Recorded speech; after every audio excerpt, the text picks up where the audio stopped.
forças, trazendo, Senhor, a tua casa, Senhor, que é quando o teu povo se reúne na tua santa presença, Senhor, para ouvir a tua santa palavra e sermos guiados no teu santo caminho. Obrigado pela vida de cada irmão e irmã, Senhor. Que o Senhor tem colocado no nosso coração, Senhor, esse desejo santo de cuidarmos uns dos outros em amor. Ó Senhor, que cresça em nós esse amor como demonstração de que o Senhor mora em nós, Senhor. Oramos por essa comunidade de Cosme de Farias, que sabemos que foi a tua mão, Senhor, que nos trouxe até esse local e tem nos mantido aqui. Por isso nos ajuda, Senhor, nos concedendo sabedoria para fazermos a tua obra, Senhor, da forma certa. E dá-nos também, Senhor, disposição para que a nossa entrega seja cada vez maior. Tua luz brilhe, Senhor, sobre a nossa face, que seja sabido por todos que somos teus e que o Senhor é o nosso Deus e Pai. Que na noite de hoje, Senhor, possamos ouvir a tua voz claramente, ouvir da tua palavra. Que nada atrapalhe, Senhor, a tua mensagem para o teu povo, Senhor. Nos edifica, Senhor, nos santifica. Em nome de Jesus. Amém. E graças a Deus. Amém, irmãos. Mais uma vez, vamos para Mateus 7. Essa passagem tão importante para nós, tantas outras, mas essas passagens do Sermão do Monte, elas têm uma importância, porque elas conseguem resumir, né, em poucas palavras, princípios que estão espalhados por toda a Bíblia, nos ajudando na compreensão sistemática da palavra de Deus. E aqui no capítulo 7, versículo 7, eu creio que nós já estamos aqui talvez no terceiro encontro, né, nessa passagem, e eu queria convidar vocês, ainda aqui em Mateus, só vamos voltar um capítulo, que é o capítulo 6, que Jesus também fala de oração. E nós vamos perceber que Jesus, ele apresenta, já falamos sobre isso, nós já estudamos essa passagem, mas para que vocês percebam como está tudo conectado. Na oração dominical, que está nos versículos 9 ao versículo 14, ao versículo 15, do capítulo 6, né? Olha como Jesus nos ensina três petições, três pedidos que nós devemos fazer. E ele diz, o primeiro deles, o pão nosso de cada dia nos dai hoje. O segundo, perdoa as nossas dívidas. O terceiro, não nos deixe cair em tentação, livra-nos do mal. E aqui seria um só pedido, né? Não cair em tentação e livrar-nos do mal, é algo que é complementar um do outro. Então, quando nós agora vamos até o capítulo 7, versículo 7, que Jesus diz que nós devemos pedir, nós já sabemos o que devemos pedir. Já nos foi ensinado. Então, por isso que é tão assim, perigoso quando a gente pega assim, capítulos soltos, versículos soltos da Bíblia, e aqui mesmo, e parece que não tem esse contexto, né? Que ele não está no Sermão do Monte. Não, ele está aqui no sermão que Jesus nos ensina. E, inclusive aqui é para mostrar como a oração é algo essencial à sua vida e à minha como cristão. Cristãos do passado, eles tinham, né, uma forma, né, de falar no sentido de que a oração é para o cristão como a respiração é para o corpo. Então, como é que eu sei que está vivo? Porque está respirando. Se parar de respirar, morre. E a oração, da mesma forma, se a gente parar de orar, a nossa vida espiritual está morta. Então, essa comunhão que a gente tem que ter com Deus o tempo todo. E enquanto eu vinha para cá, eu refletia sobre o que a gente ia falar e eu queria passar uma tarefa para vocês, né? Mas vocês não vão me mostrar nem para mim, nós e Deus, eu também estou fazendo essa tarefa. Hoje, você orou, eu queria que você pensasse quais são os três pedidos que você apresentou a Deus. E quando a gente... Por que eu falo isso? Porque você vai perceber que na maioria das vezes nós, apesar de sabermos que o mundo espiritual é real, apesar da gente saber que as nossas necessidades espirituais são maiores do que as nossas necessidades materiais, a gente ainda dá mais atenção ao mundo material do que ao mundo espiritual. Então, não é que a gente não vai pedir as coisas materiais, claro que a gente vai, porque a gente só tem Deus. E quando eu falo só tem Deus, não é no sentido de que Ele é pouco, não, né? É que Ele é suficiente, Ele é único para nós, Ele é a nossa única fonte, né? E graças a Deus por isso, porque quem tem Deus não precisa de mais nada, nem de mais ninguém. Mas quando nós fazemos essa simples, né, análise de fazer uma espécie de exame, de autoexame, meu Deus, o que eu tenho te pedido, né? E a gente vai perceber que na maioria das vezes a gente ainda pede coisas materiais, como alguma enfermidade que nos incomoda, ou alguma pessoa que a gente tem algum tipo de apreço, e coisas assim que são, até do ponto de vista afetivo, mas repercutem no mundo físico, não no mundo espiritual. Então, quando nós nos voltamos para a palavra de Deus, a gente percebe que, por mais que a gente tenha e deva apresentar ao Senhor a nossa vida material, quando nós amadurecemos na fé, nós percebemos que as nossas necessidades espirituais são maiores. E por isso eu queria trabalhar com vocês no texto hoje aqui, apesar de eu ter me organizado para a gente falar em outras passagens, mas no primeiro momento eu queria falar com vocês acerca desses 3 verbos: pedir, buscar e bater. Então, perceba que aqui há uma espécie de escada, né, que você está subindo. Em que sentido? Como é que você pede alguma coisa? Você não pede uma coisa que você tem. Você pede algo que você não tem, ou que você identifica que você precisa daquilo. Então, quando Jesus diz pedir e dar-se-vos-á, perceba, por exemplo, como Jesus tratou os fariseus.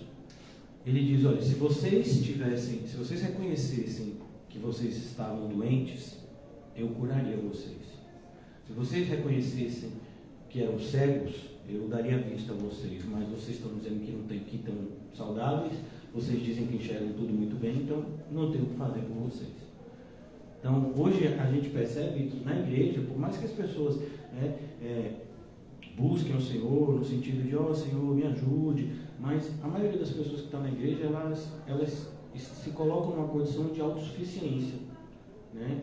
E que é a sua própria força que vai, por exemplo, colocar comida na mesa, é um cuidado que a pessoa vai ter com a saúde, que vai representar o resultado da pessoa ter saúde, no sentido, não, eu vou no médico, eu tomo remédio certinho, eu me alimento bem, por isso eu tenho um corpo saudável. E a gente sabe que não é bem assim, né? Apesar da gente cuidar, né? A gente já falou 300 milhões de vezes, e nunca vai ser demais, que em vão vigia o sentinela, se Deus não guarda a cidade. Você pode ter todo o cuidado do mundo, com sua saúde, se alimentar bem, dormir bem e ter um câncer e morrer em dias. Eu já conheci pessoas assim.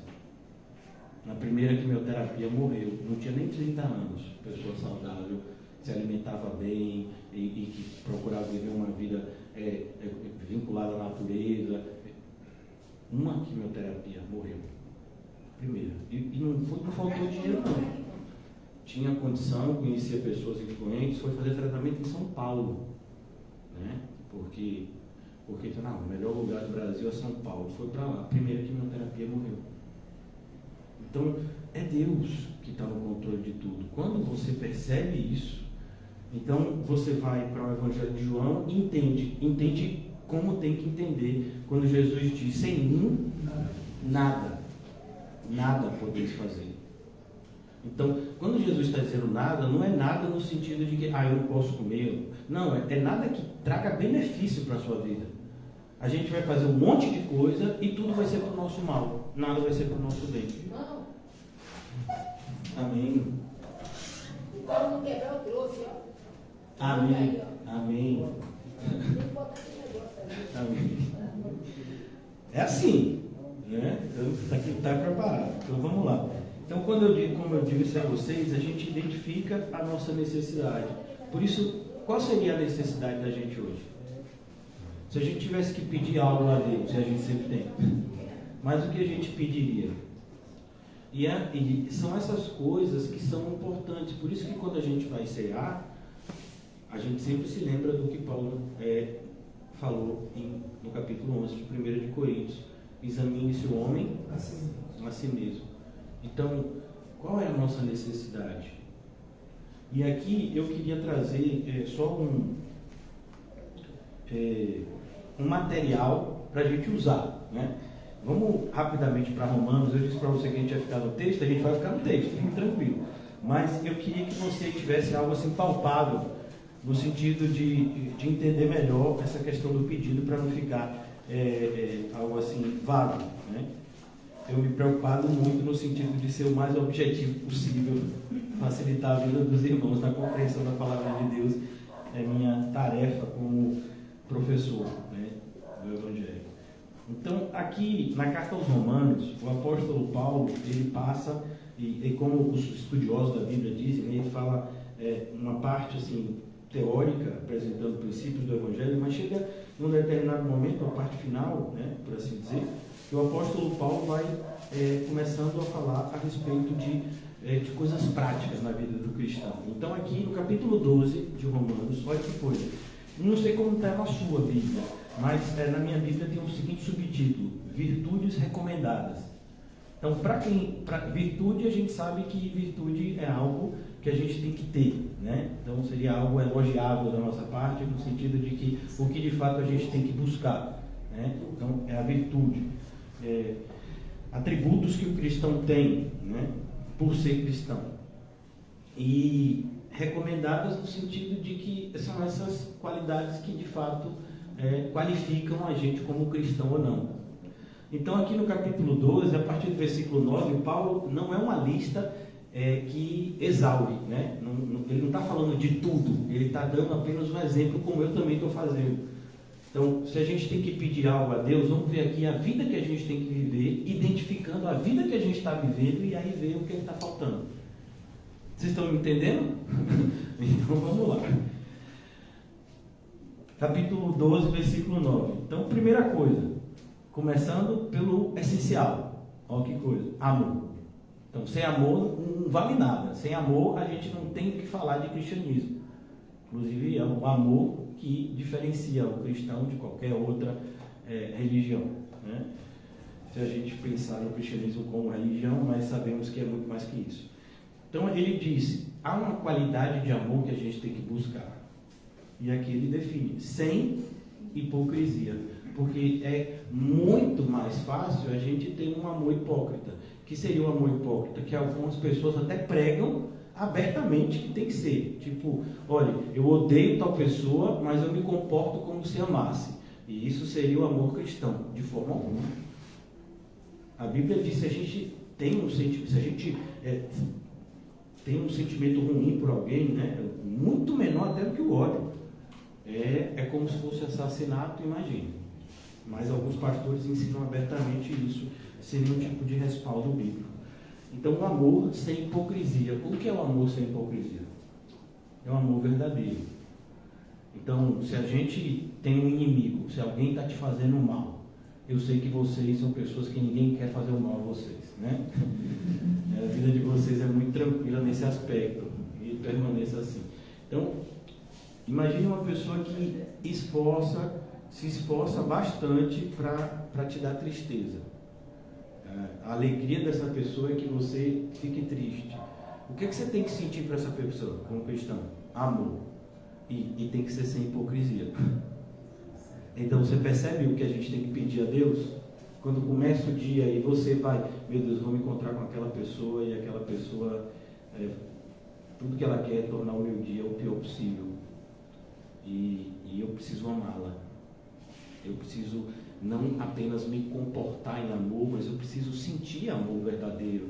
Eu preciso olhar para essa pessoa com compaixão, porque foi assim que Cristo olhou para mim.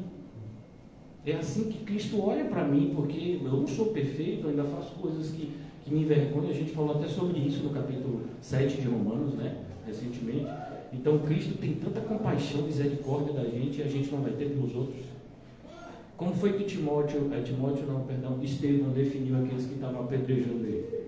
Pessoas que não sabiam o que estavam fazendo e orou por eles. Isso é amor sem hipocrisia. Então, olha por onde a gente deveria começar a lista. Amor. Mas não é qualquer tipo de amor. É amor sem hipocrisia. Então, é muito fácil esse tipo de amor que o mundo quer que você tenha. O amor, por exemplo, do Natal, uma vez por ano. Perto do Natal, você compra alguma coisa para alguém que supostamente precisa. O amor de pai. Como é o amor de pai? É só no segundo domingo de agosto. E o amor de mãe é no segundo domingo de maio. Não é assim? E o resto do ano? O resto do ano não estou nem aí. Né? Então, não é esse tipo de amor. O amor no aniversário. Aniversário eu amo. E no resto do ano? Não, o resto do ano não. É só no aniversário. Então, o aniversário é seu dia. Eu deixo você fazer as coisas. Nos outros dias, você vai ver como eu vou lhe tratar. Não, isso é amor. Não. Mas o mundo, ele incentiva a gente a ter esse tipo de amor.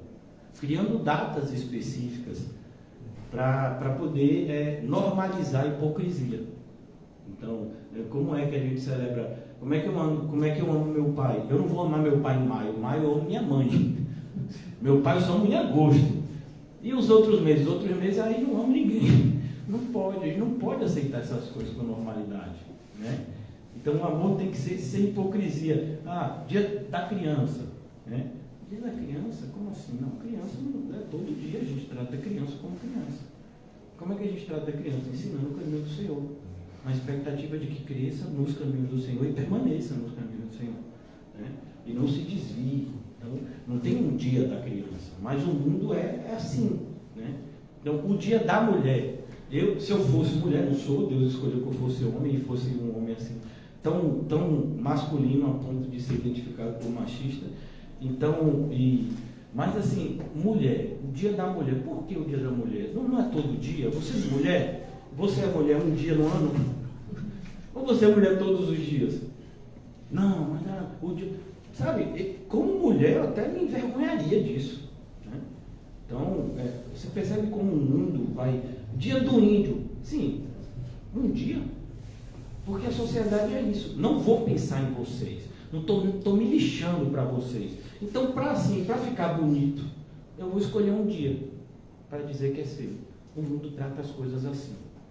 E o que é que a gente chama isso? Hipocrisia. O amor seja sem hipocrisia. A gente estava falando em relação à violência, né, que está na nossa cidade. Então, está num bairro, aí a polícia vai lá, aparece na televisão, pronto. Diminuiu, sai todo mundo, volta tudo que era, né? Então, por que isso? Sabe? Aí bota umas viaturas assim, só para dizer que está lá, liga a luz e os policiais ficam no celular, né? Então, por que isso? Porque é assim que é o mundo. Aí você elege representantes. Brasília funciona terça, quarta e quinta. Mas vem cá, eles não tinham que trabalhar de segunda a sexta? Tinham, mas não vão trabalhar. Sexta-feira não tem ninguém em Brasília. Segunda-feira muito menos. Terça, quarta e quinta quando eles têm interesse. Aí você pega lá, porque tem, né? Você tem como acessar por essa suposta lei de transparência. A frequência dos senadores e deputados nas reuniões é uma vergonha. Mas assim, já normalizamos isso, né? Então, a pessoa que vai votar, já vota por quê? Porque é isso mesmo. Então, não, fulano me pediu que votasse em tal pessoa, porque ajuda aqui o bairro. Então, você vai cobrar o quê? Nada. Você não votou porque você acha que essa pessoa estaria cumprindo uma função correta que lá no local que ele seria colocado. Não, você votou por interesse. Então, você está admitindo que a pessoa também está lá por quê? Por interesse. Então, está tudo normal. Por isso que a gente percebe aqui que começa sem hipocrisia, o amor. Mas é sem hipocrisia. Podia só dizer assim, busque o amor. O mundo aceita isso. Precisava nem estar na Bíblia. Mas como está na Bíblia, aí diz, sem hipocrisia. Tem que qualificar o amor. Tem que dizer que tipo de amor você e eu temos que buscar ter. Né? Então, perceba que tem muitas, hoje em dia nem tanto, né? Mas o pessoal mais antigo, às vezes eles não se separavam por uma questão de social, né? Uma questão social, porque família, mas assim, estavam juntos, às vezes dormindo em quarto separado, não se suportavam, mas nas festividades familiares estavam lá, né? Que tipo de amor é esse? Hipócrita, né? Então, pastor, então tem que se separar? Não, tem que se arrepender e amar. Percebeu como é difícil? Então, o amor sem hipocrisia. Não pode ter hipocrisia no amor, porque senão não é amor. E perceba, se a gente não consegue muitas vezes ter amor sem hipocrisia com as pessoas que nos amam, imagine os que nos fazem mal. Então, quando Jesus está dizendo lá, pedir e dar-se-vos-á, é isso. Porque você, como cristão, não vai admitir que a sua vida seja sem amor e que o seu amor seja hipócrita. Isso vai te incomodar. Você vai acordar de manhã, né, e até de noite, quando você está com ressentimento, com mágoa de alguém, você não consegue dormir direito se você for crente. Porque aquilo te incomoda, né? E você vai orar e você vai buscar no Senhor que Ele limpe o seu coração, né? Se você está conseguindo viver com o coração cheio de ressentimento, eu já desconfio do seu cristianismo. Porque é como uma pessoa que está vendo lá uma água imunda e pega um copo e bebe. Não vai beber, a água está suja, tem que procurar uma fonte de água limpa para beber. Então, como cristão, a gente é assim, né? Procurando sempre que a nossa vida seja limpa, no sentido, fomos limpos, então devemos nos limpar ainda mais. Aqui só foi o primeiro. Aí vem o segundo, ainda no versículo 9. Mais outra frase, né? Outra expressão, porque tem um ponto de continuação. Detestai o mal, vírgula, apegando-vos ao bem. Então não é só detestar o mal. Por que Paulo tem todo esse cuidado? Porque a gente percebe no meio evangélico que muitas pessoas até olham para a nossa pregação e dizem, não, é verdade, está errado, não pode ser assim. Sim, e está fazendo o quê? Nada. Só detestar o mal não é muita coisa. Se você realmente detesta o mal, você vai fazer de tudo para mudar essa realidade. Então, não tem essa questão de que, como a gente percebe algumas pessoas na igreja, né? Do verdadeiro evangelho, né? Vamos supor. Então, a pessoa não identifica o falso evangelho, fala do salto, principalmente desse pessoal que pede dinheiro, né? Usando o nome de Jesus, detesta isso, né? Não, que absurdo, esse pessoal que perverte o evangelho, esse pessoal que prega coisas que não estão na Bíblia, esse pessoal que diz que Deus revelou algo que não é bíblico, né? Detesto isso, tudo bem. E você está fazendo o que para mudar? Nada. Está só criticando no Facebook.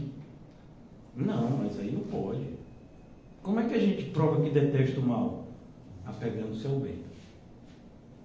Então, um exemplo bem claro, Paulo fala sobre isso, ele diz, olha, aquele que roubava, ele não vai roubar mais quando ele se converte. Mas para aí, trabalhe para quê? Não, porque assim, quando eu roubava porque eu queria ter coisas que eu não podia ter. Então eu roubava para que eu tivesse. E agora que eu estou trabalhando de maneira lícita, eu vou trabalhar para que eu tenha tudo que eu quero. Não. Trabalho para ter com que acudir o necessitado. Olha como é diferente. Aí você vê pastores que se dizem reformados, se dizem do verdadeiro evangelho, e diz, se você quer ficar rico, estude e trabalhe. Você fala, não, está errado. Isso não é bíblico.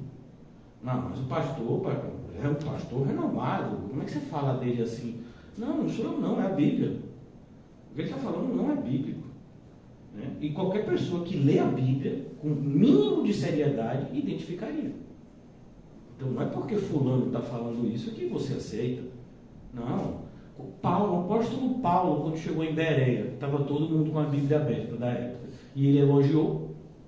Paulo não se sentiu mal porque as pessoas estavam examinando a palavra dele, a pregação dele. Pelo contrário, o apóstolo Paulo disse que bom, porque se um falso mestre chegar aqui amanhã e vocês agirem dessa forma, vocês vão identificar a diferença do que eu estou falando para vocês e do que ele vai falar para vocês amanhã.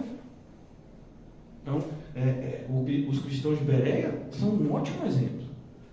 Então você detesta o mal e você está fazendo o que para mudar isso? Ah, pastor, tem pessoas da minha família que estão no falso evangelho. Sim, como é o seu testemunho na família? Porque você seria o referencial do verdadeiro evangelho. E como é o seu testemunho?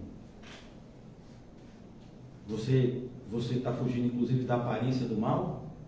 Porque a gente não só foge do mal não, a gente foge até da aparência do mal também. Então, vamos imaginar que você, como eu, gosta muito de Guaraná Antártica. Zero. Eu gosto. Dizem que faz mal, mas eu gosto, né? Não tomo muito não, tomo pouquíssimo, né? Deus tem me dado domínio próprio nesse sentido, mas eu gosto do sabor dele. Aí a pessoa, você está tomando no meio de um monte de gente que está tomando cerveja. Você sabe que a cor do Guaraná Antártica e a cor da cerveja é a mesma. Então tem 30 pessoas com um copo de cerveja e você está com um copo de Guaraná Antártica. Para quem passa, você está bebendo igual as pessoas. Pastor, mas eu tenho que me preocupar até com isso.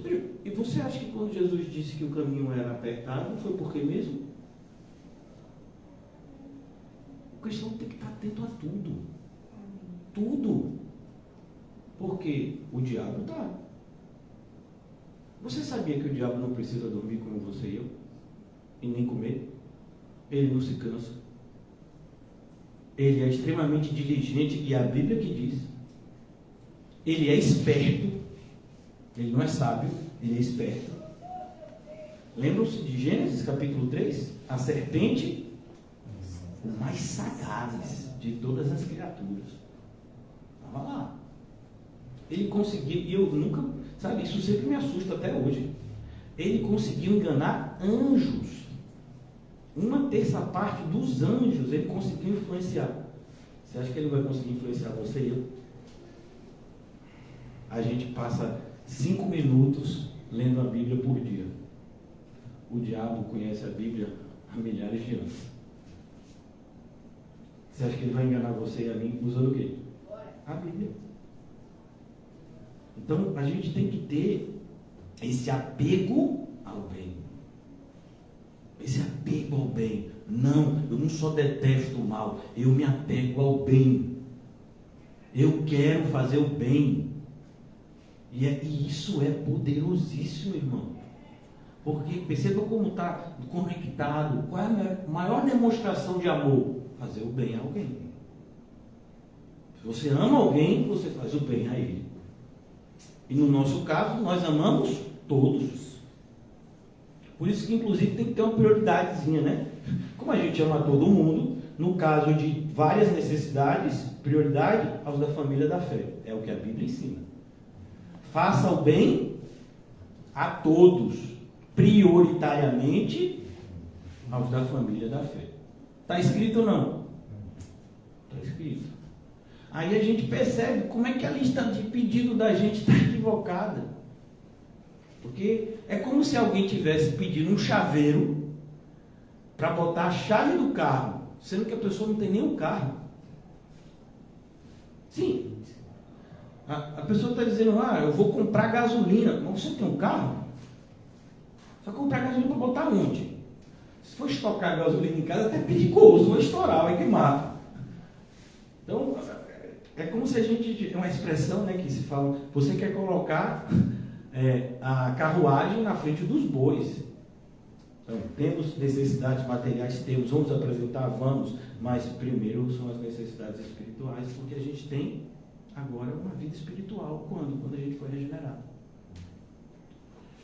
E graças a Deus, que nas nossas necessidades materiais, Deus sabe o que a gente precisa antes da gente pedir.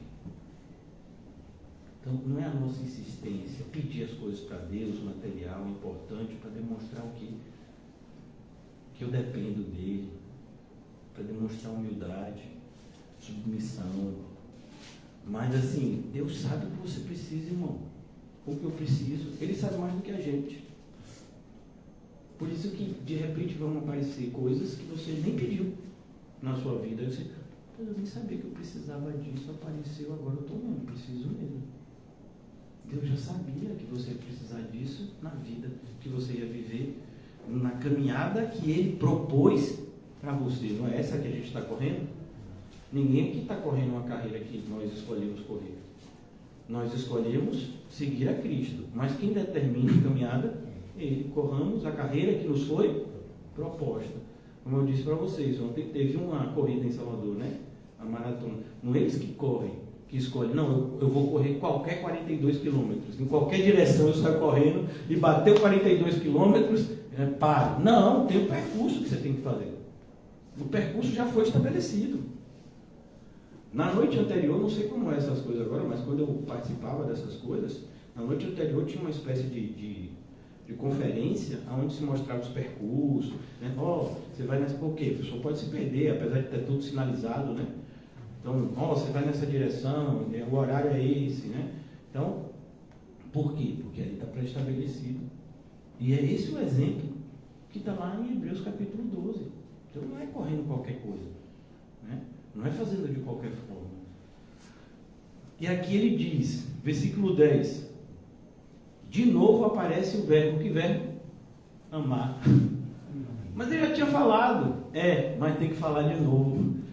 Amai-vos cordialmente uns aos outros com amor fraternal. E aqui é algo específico, porque você só vai ter amor de irmão por quem é seu irmão.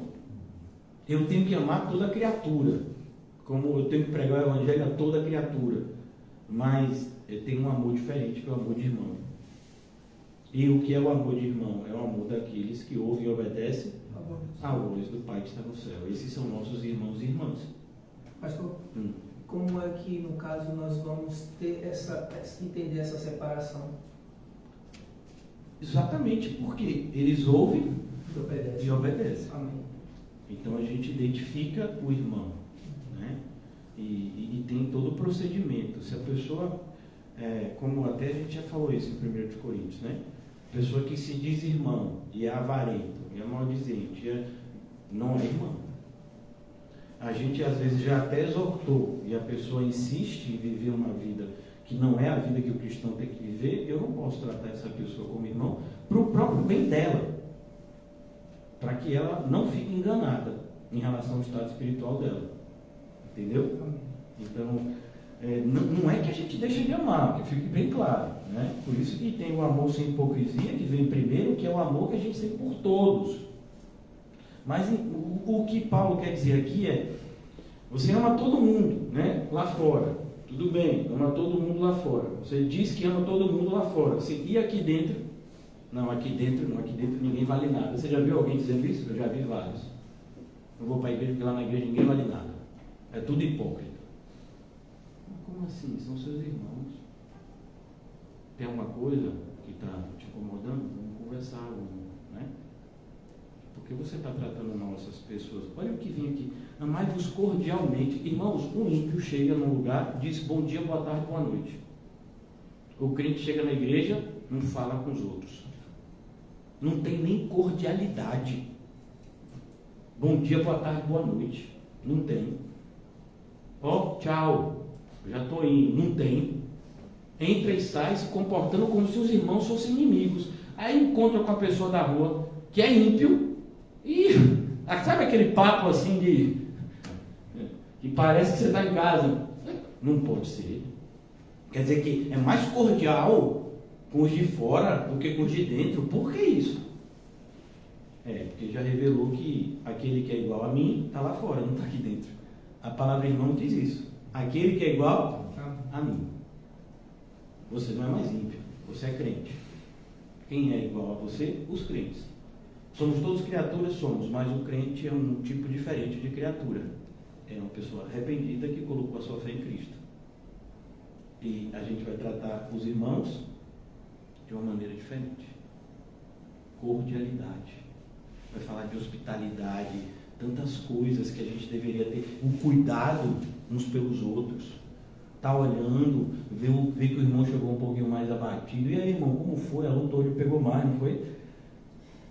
Vem cá, tá mancando, foi o quê? Pastor, tá emagrecendo, é falta de comida? Então, vai conversando, né? Vai interagindo. Por quê? Porque é uma demonstração que você se preocupa. Não sei como é que você... Quando eu podia interagir com minhas filhas com mais frequência, chegava da escola, primeiro... E aí, como foi na escola? Como foram as aulas? Deu tudo certo? Chegava com uma aparência um pouco assim diferente, suado, com alguma marca. O que foi que teve? Por que está assim? Porque isso é o quê? É zelo, é cuidado. E por que a gente não tem uns pelos outros? Se nós somos uma família. Uma família. Então Paulo está mostrando justamente isso. Amai-vos cordialmente uns aos outros com amor fraternal. E amor fraternal, amor de irmão. É isso que significa fraterno, de irmão. Eu não posso tratar irmão aquele que ainda não é meu irmão. Eu vou tratar como amigo. Não tenho inimigos no mundo. Amigo. Mas irmão é diferente. Irmão é aqueles que ouvem. Porque quem deu essa definição foi o próprio Jesus. Então, se Jesus teve o cuidado de dizer para a gente o que é irmão e irmã, eu vou desatender o que ele falou? Eu vou dizer que eu sei mais do que ele? Eu sou mais misericordioso que ele. Jesus muito preconceituoso, chamando de irmão, de irmã, só aqueles que honram obedecem a voz do Pai que está no céu. Eu não, eu chamo de irmão e irmã todo mundo. Não pode. Então, e aqueles que são seu irmão e irmã, como é que você faz? Você ama cordialmente. Cordialidade. Uma preocupação de tratar bem, de cuidar, sabe? De demonstrar essa proximidade. E aí ele vai complementar, preferindo-vos em honra uns aos outros. Já dei até o exemplo. Último pedaço do bolo. Vai ser um problema. Por quê? Porque ninguém vai querer comer. Porque somos irmãos e a gente vai dar prioridade. É o último pedaço do bolo. Ô irmão, pega você. O outro, não, pega você. O outro, não, pega você. Aí chega, não, então eu pego. É isso daí, cuidado. Porque você coloca o irmão em honra. Então, imagine, eu sou uma pessoa que sinto muito calor, né? Mas até o fato de eu estar emagrecendo diminuiu isso. Mas tenho muito calor. Então eu vou querer que fique numa temperatura gelada, porque me é agradável, e aí vou deixar as pessoas ficarem aqui morrendo de frio se tremendo? Não, se quiser, eu derreto aqui igual a porco na brasa. Né? Tem toalhinha, vou me enxugando. A ideia é você coloca a pessoa como prioridade. Não sei se vocês têm esse tipo de atitude. Eu já tive. Né? Então, eu ia para um lugar, o dinheiro não dava para todo mundo comer, porque eu comia muito na época, agora eu estou comendo menos. Então, minhas filhas comiam e eu ficava mastigando gelo. Aí, quando chegava em casa, eu pegava ovo com farol, farinha e comia. Por quê? Porque, para mim, até hoje, né? É muito mais importante que elas comam do que eu. Um cristão é assim também, com o seu irmão. Você coloca ele em honra. Então, você trata ele diferente. Né? Então, esse horário é bom para mim. Esse horário não é bom para mim. Então, mas eu vou abrir mão. Porque eu quero que o meu irmão na fé veja que eu o amo. Eu demonstro isso. Né? Então, preferindo-vos em honra uns aos outros. E está falando justamente desse relacionamento dentro dos limites da igreja. Versículo 11. Pastor, já vi que minha lista de pedidos vai mudar. Aleluia! Vamos lá. No zelo. E o que é o zelo? Zelo é diligência. Então, você tem zelo com alguma coisa, você cuida. Quer ver um negócio de zelo? Não sei como é que está agora. Mas na minha época, quando a pessoa comprava um carro, né? O primeiro carro, era um zelo. Né? O carro só ficava limpo. Se, sabe?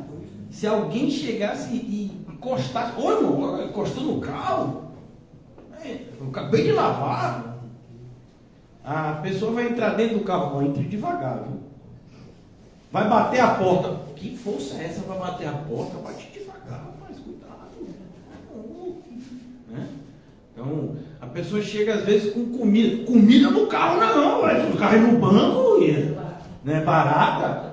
A pessoa está com sangue, não, chama o Uber. Vou botar ninguém com sangue dentro do meu carro, não, ela morre, imagine.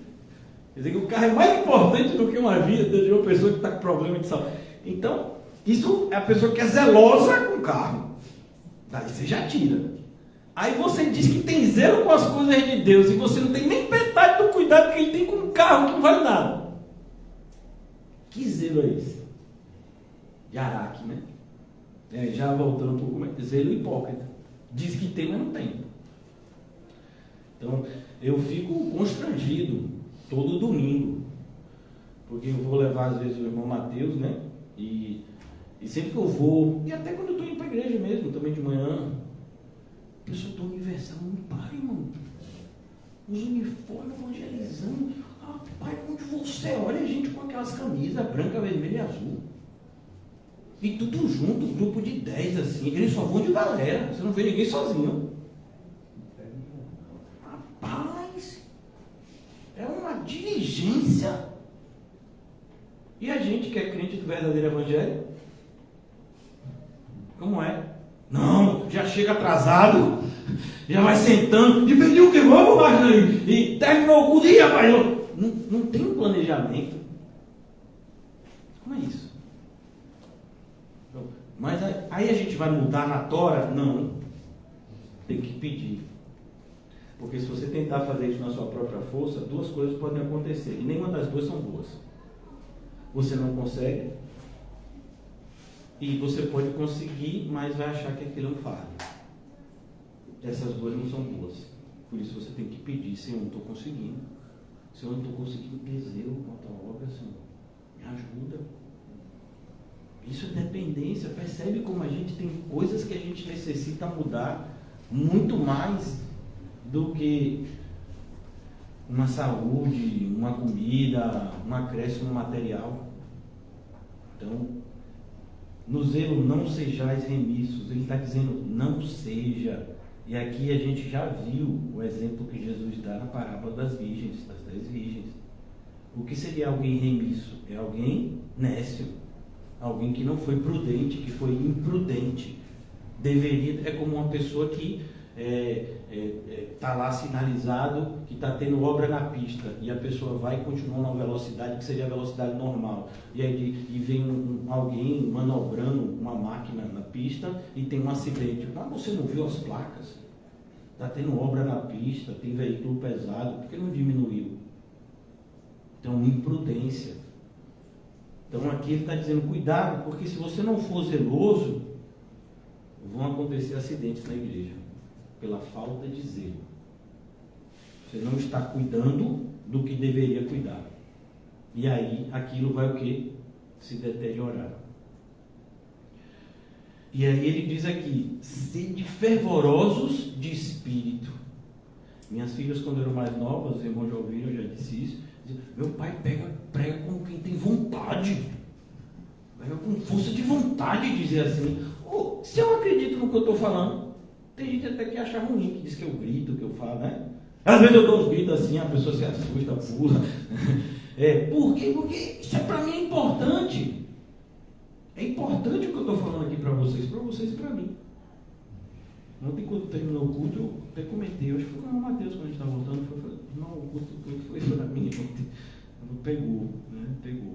Então, sede fervorosos de espírito. A pessoa chega na igreja, parece que... Que coisa chata, vou para a igreja. Não, a melhor coisa do mundo. Eu já disse isso para vocês. Ser cristão é como um filme de aventura. Um filme de ação. Sabe? Muitas vezes até de suspense. Você não sabe o que vai acontecer quando você sair daqui. Você sabe? Quem está ao derredor? Hein? Quem é? Não vou nem falar, pastor, atrás. Não, meu filho, se falar, se não falar, vai estar lá do derredor do mesmo jeito. Você vai chegar em casa, quem está lá lhe esperando? Não. Na minha casa, não, pastor, pai, já ungi, já botei lá, já joguei água benta, óleo ungido, joguei tudo. Até sal grosso eu botei ao redor, porque um deles vai funcionar. Ô irmão, você acha que ele vai aliviar para você? Ele vai aliviar para você do mal? Não vai. Então ele diz aqui, sede fervorosos de espírito. E como é que a gente demonstra isso? Servindo ao Senhor. E tem gente que ainda está na igreja e não quer servir o Senhor. Fardo. Pastor, eu estou com fardo. Só porque eu não faço nada, só atrapalho? Não, eu atrapalho. Cada pessoa tem sua missão. A minha é atrapalhar. Então, servindo ao Senhor. Olha o serviço ao Senhor. como prioridade na vida do cristão.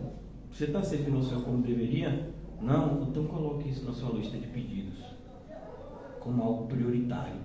Senhor, como é que eu vou lhe servir, Senhor? O que é que o Senhor quer que eu faça? Eu não quero viver essa vida de estagnação, Senhor, vivendo só para mim. Versículo 12: regozijai-vos na esperança. Regozijo é como se fosse uma alegria levada ao quadrado. Então, é maior que alegria, é uma alegria grandona. Então, regozijai-vos na esperança. Você fica, meu Deus, eu vou para o céu daqui a pouco. Tem gente que, quando pensa nisso, fica com medo, né? O céu nada, você é doido. O pastor está dizendo que eu vou morrer.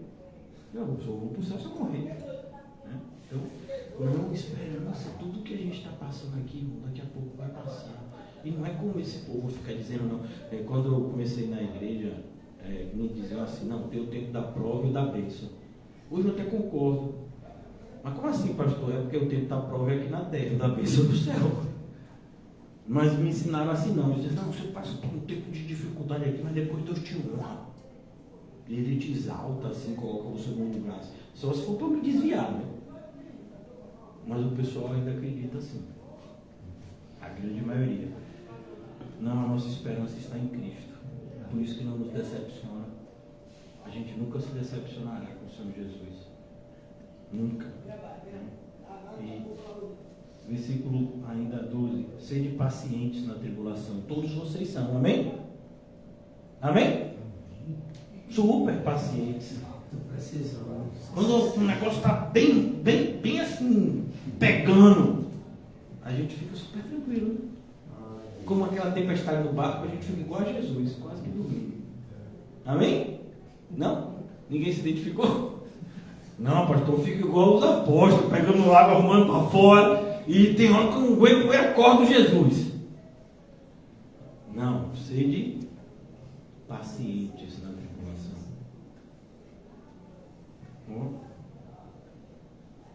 A tribulação está vindo, o que a gente deveria ter? Paciência. Não, mas quando a tribulação chega, eu acho que a paciência sai, né? E a gente vai, pede ao Senhor as coisas assim para ontem. Não. Versículo ainda 12. Na oração, perseverantes.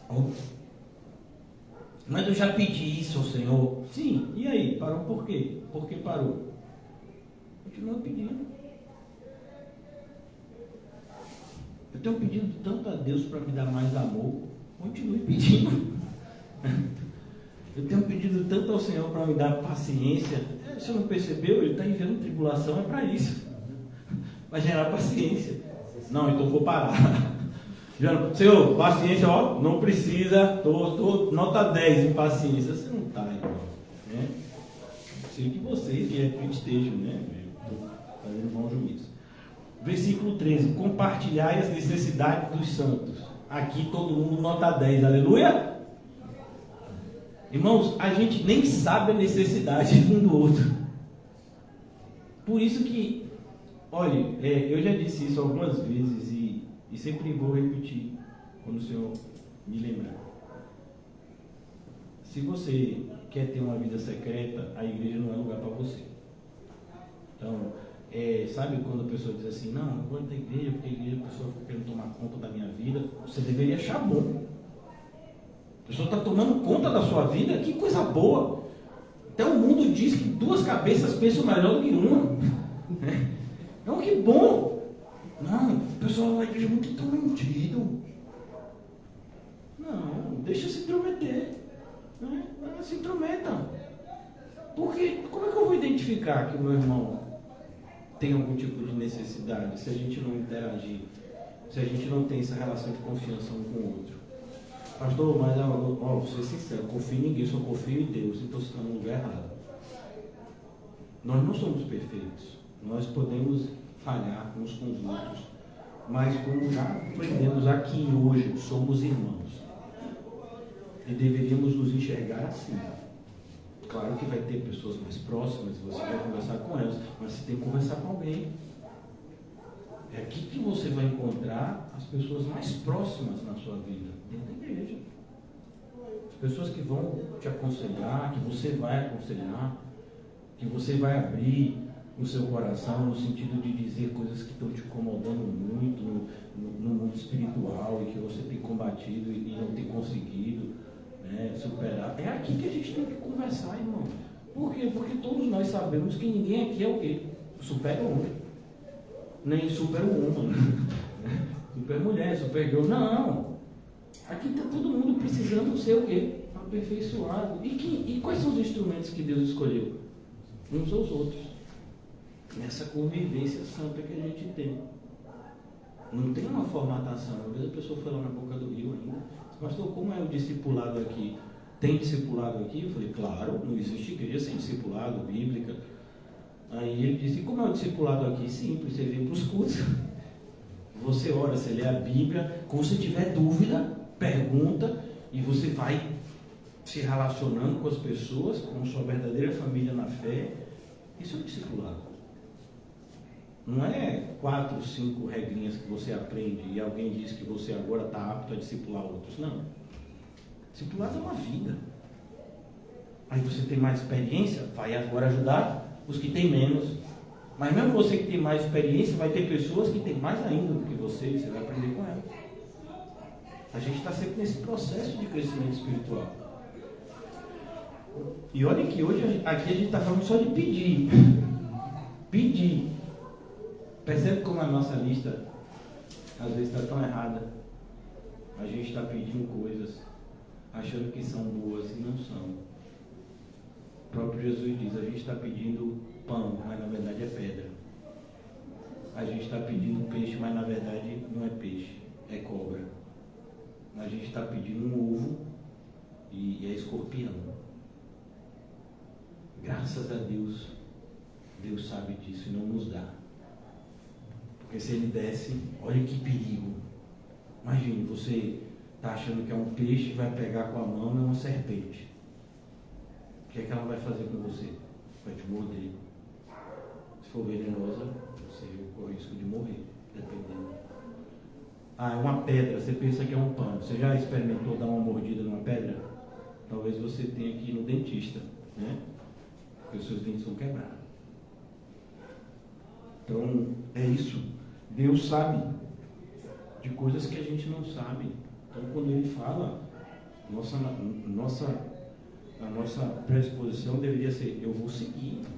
E aqui eu vou seguir sem nem refletir, no sentido de que eu não preciso saber se esse conselho é bom ou ruim. Veio de Deus, é bom. Tudo que vem dele é perfeito. Se Ele mandou eu fazer isso aqui, eu vou e faço. As coisas do mundo não, tem que analisar, com muito cuidado, porque muitas coisas podem aparentar ser boas e não serem, mas e o que Deus manda? É sempre bom, perfeito e agradável. E nessa mesma carta, Paulo fala, nesse mesmo capítulo, inclusive, o 12. Compartilhar-vos as necessidades dos santos, praticar a hospitalidade. Praticar o quê? Mas se você não pratica cordialidade, que dirá hospitalidade? Hospitalidade é receber em sua casa. E vamos imaginar, porque de fato a igreja é uma extensão da nossa casa. Você recebe bem as pessoas na igreja? Você receberia bem os seus irmãos na sua casa? Não, pastor, minha casa é minha casa, eu não gosto de ninguém entrando lá, porque eu fico incomodado. Tem os irmãos que vão comer pão, né? Outros comem pipoca, eu já estou tudo regrado, né? Então não tem isso. Não, irmão, por favor, a gente tem um Deus que, quando uma viúva que era de um povo que estava passando necessidade, disse, dá a comida primeiro para o profeta e depois confia em Deus. E 3 anos não faltou azeite e nem farinha, faltou na casa de um monte de gente. Na casa daquela viúva não faltou. Então a gente confia em Deus. Hospitalidade. Não, mas termina a igreja, você todo mundo correndo, parecendo que na minha escola, quando eu era criança, era assim, tocava o alarme, era sirene, né? Primeiro que a saída era 12h30, 12h15 já estava todo mundo arrumando a mochila. Os professores ficavam indignados, alguns, né? Não, só acaba 14h30. Aí o pessoal fazia um DTS professor, o pessoal começava a arrumar mais quietinho, né? Mas tocava, pronto, já botava a mochila na frente, já saía, o professor ia ficar olhando, o professor ainda estava no quadro. Não, mas já tocou a sirene, eu já estou liberado. Tem gente que acha que a igreja é isso também. Não, quando o pastor falou, irmãos, amém, acabou o culto, fez a oração final. Uxi, quem sair por último apaga a luz. Misericórdia. Irmão, hospitalidade. Hospitalidade, tratar bem. Tratar bem. Então, abençoai os que vos perseguem. Vocês. A pessoa está te perseguindo no trabalho.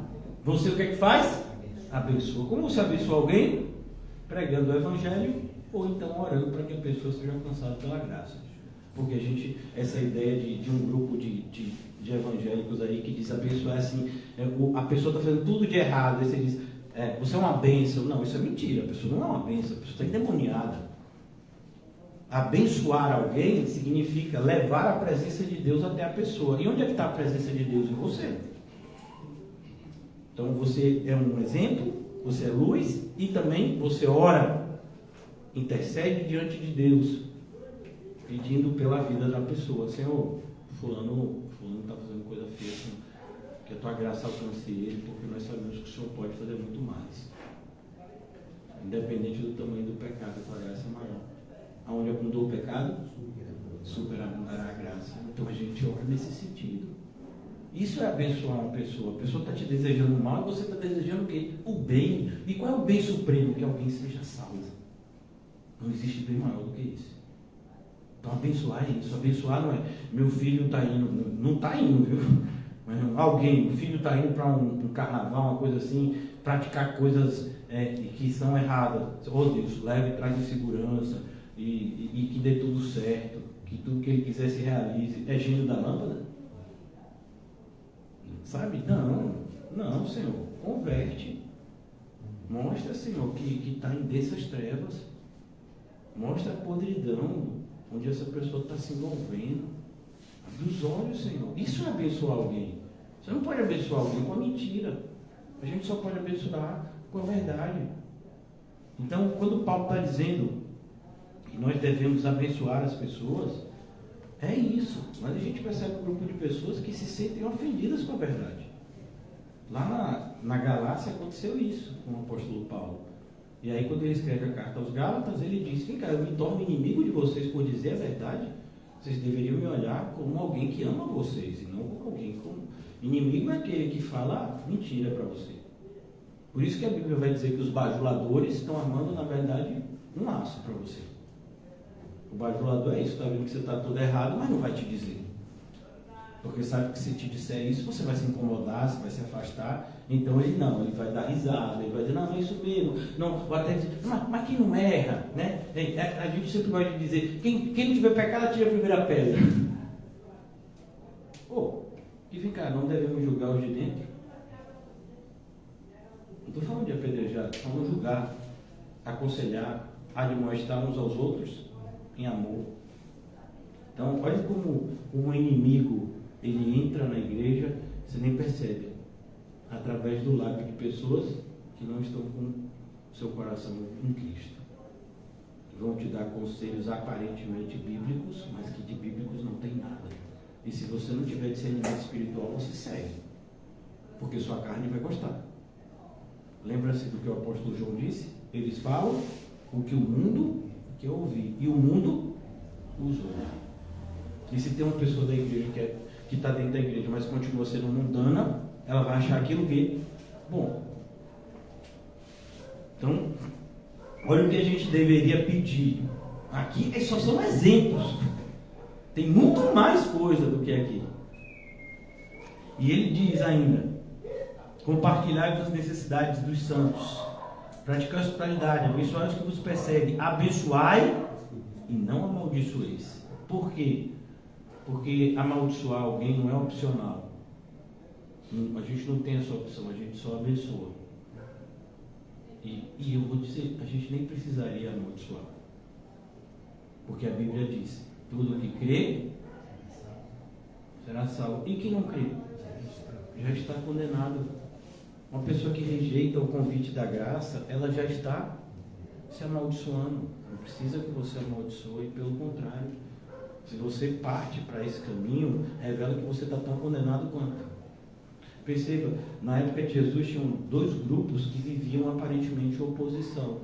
Os herodianos e os fariseus. Os herodianos eram pessoas imorais, libertinas. Os fariseus eram pessoas religiosas, né, legalistas. Mas a sua religiosidade era hipócrita. O seu legalismo era algo diabólico. É esse grupo que inclusive Jesus vai dizer que são filhos do diabo. Quer dizer que os herodianos não eram? Eram também. Mas os herodianos, as pessoas já olhavam e diziam, não, isso daí é, pelo amor de Deus, Herodes, imoral desse jeito. Mas na igreja parece que as pessoas escolheram perder o discernimento. Então as pessoas enveredam às vezes para o caminho da imoralidade e ainda acham que estão corretas. Ainda bem que eu não sou legalista, eu sou imoral. Não, os herodianos e os fariseus estão todos os dois grupos debaixo de condenação. Então é preciso que a gente tenha discernimento, saber avaliar. Não adianta andar na direção oposta. Não, o caminho é do meio. Quando Jesus fala, e eu falo Jesus porque eu creio que toda manifestação divina na Bíblia é Cristo, né? Porque a Bíblia diz que Cristo é a revelação do Deus invisível. Então, aquela pessoa que aparece para Josué, e ele diz o que para Josué? Não te desvie nem para a direita, nem para a esquerda. Se você conhecer um pouquinho da cultura judaica, você vai entender que se desviar para a direita é o legalismo, se desviar para a esquerda é libertinagem. Não, você tem que andar pelo caminho reto. Não queira fazer coisas que Deus não mandou você fazer, achando que você vai atingir uma santidade maior. E também não ache que você pode escolher o que vai obedecer da parte de Deus, porque você não pode, você tem que fazer o que Ele está mandando. Isso que é o caminho reto. Pastor, Oi, meu filho. uma dúvida. O senhor falou a respeito do legalismo Isso. e libertinagem. Isso. O que significa? O legalismo é aquela pessoa que pega a Bíblia e olha a Bíblia como se ela fosse só um livro de regras. Certo. Então a pessoa diz assim, não, tem que sentar, tem que ficar em pé, tem que usar brinco, não tem que usar brinco. Então não é isso. A motivação é mais importante até do que você está fazendo. Por exemplo, uma pessoa vem aqui e traz oferta. Outra pessoa vem aqui e traz oferta. Talvez para mim e para você, igual. Mas a Bíblia diz que quem deu por necessidade, Deus odeia aquilo. Porque Deus ama quem dá com alegria. Então o legalismo é aquele que diria, não, mesmo que você odeie, dê. Isso é o legalista. Ele ficava com raiva de dar, mas ele dava porque ele diz, se eu não der, então eu estou desobedecendo. Então, e o libertino? O libertino é aquele que diz, não preciso fazer nada. Deus me aceita do jeito que eu sou e é isso aí. Como a gente vê em muitas igrejas. Então, são esses dois caminhos que aparentemente são opostos, aí a pessoa segue um ou segue outro, os dois estão tão errados quanto. Porque a gente segue a palavra de Deus e a gente segue em amor. Porque quando a gente olha para os mandamentos de Deus, nós não olhamos como obrigações, nós olhamos como orientações amorosas de um pai. Não significa que não sejam mandamentos, mas eu recebo como algo que vem do amor de Deus por mim. E não algo que Deus coloca para piorar a minha vida. Deus me mandou. Olha como Deus é ruim, rapaz. Ele me mandou fazer isso, que absurdo. Não, se Ele me mandou fazer isso é porque é bom para mim. Um exemplo, a criança vai comer e a mãe, o pai, né, para não dizer que eu sou machista, preparou um prato de salada, sabe? Aquele prato de salada bem gostoso, todo tipo de verdura, folha, e aí colocou um salpicãozinho assim de frango, botou um molho bem gostoso, assim, de mostarda com mel. O pastor não gosta de nada disso, mas eu estou falando que cada um tem meu gosto. Cada um pensa na sua salada. Então, a criança diz, salada? Mas salada não faz bem? Mas a pessoa olha para aquela salada e fica com raiva. Imagina uma pessoa que é diabética, você está cuidando dela. Aí a pessoa está morrendo de vontade de comer um doce. Você diz, doce não pode. Só se for doce sem açúcar. Ah, sem açúcar não tem graça. A pessoa fica com raiva de você. Você está tentando salvar a vida da pessoa e a pessoa com raiva de você. Então, fulano é tão ruim. Eu gosto de outra pessoa que dá o que eu quero. Me enche de chocolate. Aí depois eu tenho que passar uma semana internado no hospital para o açúcar voltar. Mas pelo menos me dá o que eu quero. Não gosto de ficar na casa do filho tal, porque o filho tal prepara uma dieta toda equilibrada para mim. Eu não gosto de ficar lá. Ó, como o mundo é. Então a gente olha pessoas que querem não fazer o nosso bem como inimigos. Então é a pessoa que olha para a ordem, para o mandamento de Deus como se fosse algo impositivo, porque é assim, porque ele quer que seja. Deus é um Deus assim que, sabe, que não se preocupa com o que a gente sente, nem com o que a gente pensa, ele só impõe as coisas. Não, Deus nos ama. E ele, quando você entende, como é que Paulo fala da lei, depois que ele se converte? A gente estudou isso em Romanos, essa semana. Ele diz, a lei é boa. Somos nós que não somos. Então, olha o relacionamento do crente. Quando o Senhor diz, não faça isso, você não olha aquilo como uma proibição perversa. Não, você olha aquilo como um conselho amoroso. Meu Deus, como Deus se preocupa comigo nos detalhes. Ele diz, não faça isso. Oh Deus, obrigado por me avisar, Senhor. Eu estava tão desatento em relação a isso. Então, olha o relacionamento diferente do legalista, que olha para a lei de Deus como se fosse algo ruim. Eu estou fazendo, como eu já ouvi de uma pessoa, a pessoa diz, eu venho para a igreja porque se eu não vier, Deus me pega. Oxi, Deus nem te pegou. Porque se ele te pegasse, você chegaria aqui cheio de alegria. Ah, porque se eu não fizer as coisas que ele manda, depois ele quebra tudo lá em casa. Não é assim que funciona, né? Os mandamentos de Deus são mandamentos amorosos. Então, eu preciso já caminhar para a conclusão, tá certo? Eu sei que vocês ficam sentindo, eu sei. Vocês ficam, pastor, não, tá cedo. Mas tem gente que tem que acordar amanhã cedo, acorda e descer. Vai ter os momentos das vigílias esse ano, fiquem tranquilos, vai ter os momentos aí. Até a gente pode passar assim de sexta a domingo na igreja, olha que maravilha, sem dormir. Ó, graça pura. Não, tudo bem, pastor, não precisa não, na cadeira mesmo o senhor continua pregando. E agora? E aí o senhor está lá pregando, quem não paga mesmo é o pastor, que está lá pregando. E as pessoas que estão ouvindo, volta. Está repreendido. Vamos lá. Alegrai-vos. Aqui é muito bom isso aqui, né? Alegrai-vos com os que se alegram. A pessoa chega e diz para você, né? Ô irmão, estava com um problema financeiro e aí de repente Deus enviou os recursos que eu nem imaginava. Aí você, ô irmão, que bênção, e volta para casa dizendo, por que fez isso com essa pessoa, não fez comigo? A pessoa nem precisava disso, velho. Minha vida está muito mais difícil. Olha Deus, não estou reclamando.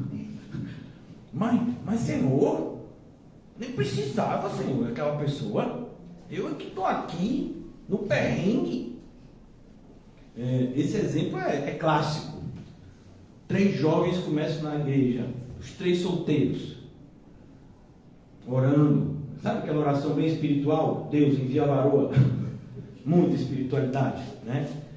Então, 3 jovens. Aí chega o 4. Eles já estavam há 5 anos na igreja, esperando a vaza. O 4 chegou com 6 meses, Deus enviou a vaza. Do 4, 6 meses só de igreja, os outros 3 anos esperando. Oi, meu Deus enviou. Olha, cuidado para não ser Dalila, viu? Não lhe diga nada. E a pessoa crente, Deus enviou mesmo. Senhor, nada a ver, Senhor. Eu estou 3 anos, Senhor. E a pessoa chegou outro dia. Outro dia a pessoa chegou e disse, Deus sabe o que faz, irmão. Ele sabe quando coloca alguém na vida de alguém. Você se alegra quando alguém recebe algo da parte de Deus ou você fica, não, eu já vi isso na igreja. Não, eu tenho uma inveja boa. Como assim inveja boa? Assim, eu não quero tirar da pessoa, eu só quero o que a pessoa tem. Então, imagine, a camisa de Reginho, você achou a camisa de Reginho linda, não é que eu vou tirar a camisa dele e levar para casa, mas eu quero que Deus me dê um igualzinho. Mas vem cá, você não é ele. Por que você quer algo que Deus deu para ele? Ah, porque eu achei bom. Você achou algo que outra pessoa tem bom porque você não está agradecido com o que Deus tem dado a você. A insatisfação é que faz a gente ir até... Olha que coisa, o mundo diz, né? O jardim do vizinho é sempre mais verde do que o nosso, né? Então, não, irmãos, gratidão. O Senhor tem me dado coisas, eu sou grato.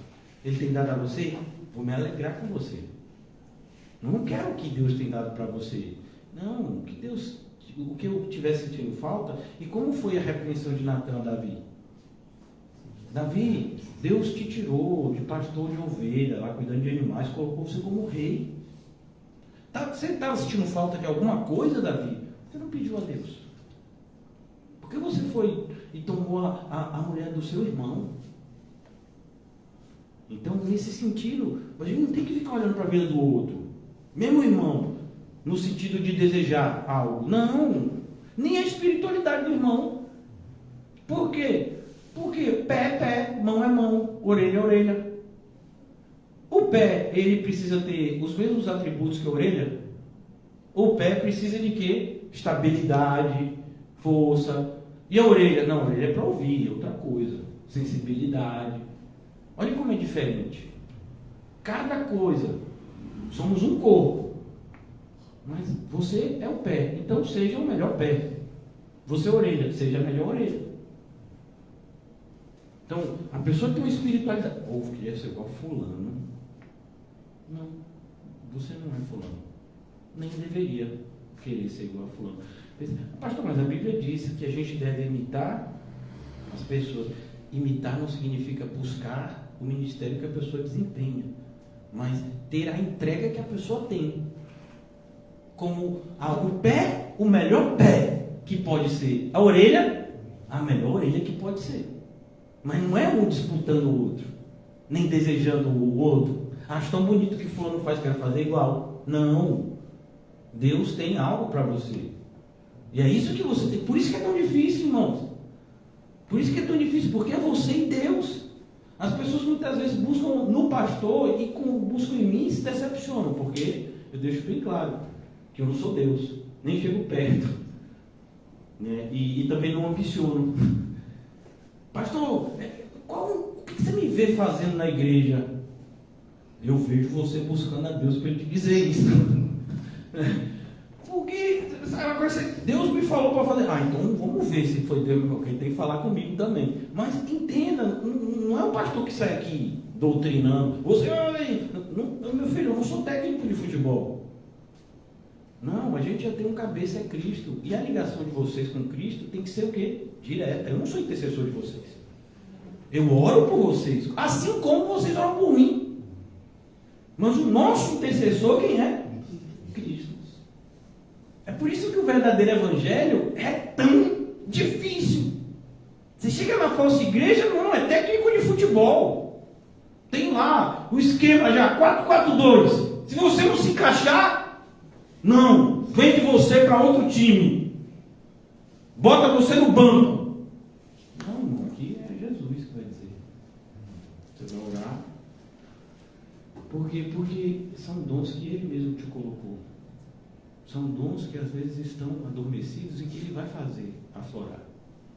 Ele. Então, meu papel é o quê? É influenciar vocês e a mim também a nos aproximarmos o máximo de Cristo. E quando a gente estiver pertinho de Cristo, fica tão fácil ouvir o que Ele quer que a gente faça. Como quando você está perto de uma pessoa, né? Você não precisa gritar. Você fala, ela ouve. Então aqui, já vou concluir, viu, irmãos? Por causa do horário, eu queria falar mais, queria ficar aqui, é tão bom estar aqui. Mas, quando a gente foi aqui para essa passagem, é para a gente perceber como é tão fácil a gente se desviar, no sentido de começar a pensar na nossa vida somente em coisas terrenas. E aí a nossa vida se torna miserável.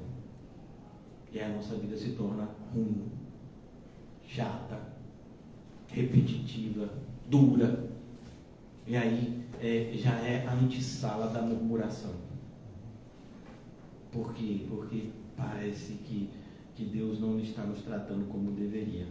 Sendo que Ele já nos abençoou com toda sorte de bênçãos espirituais.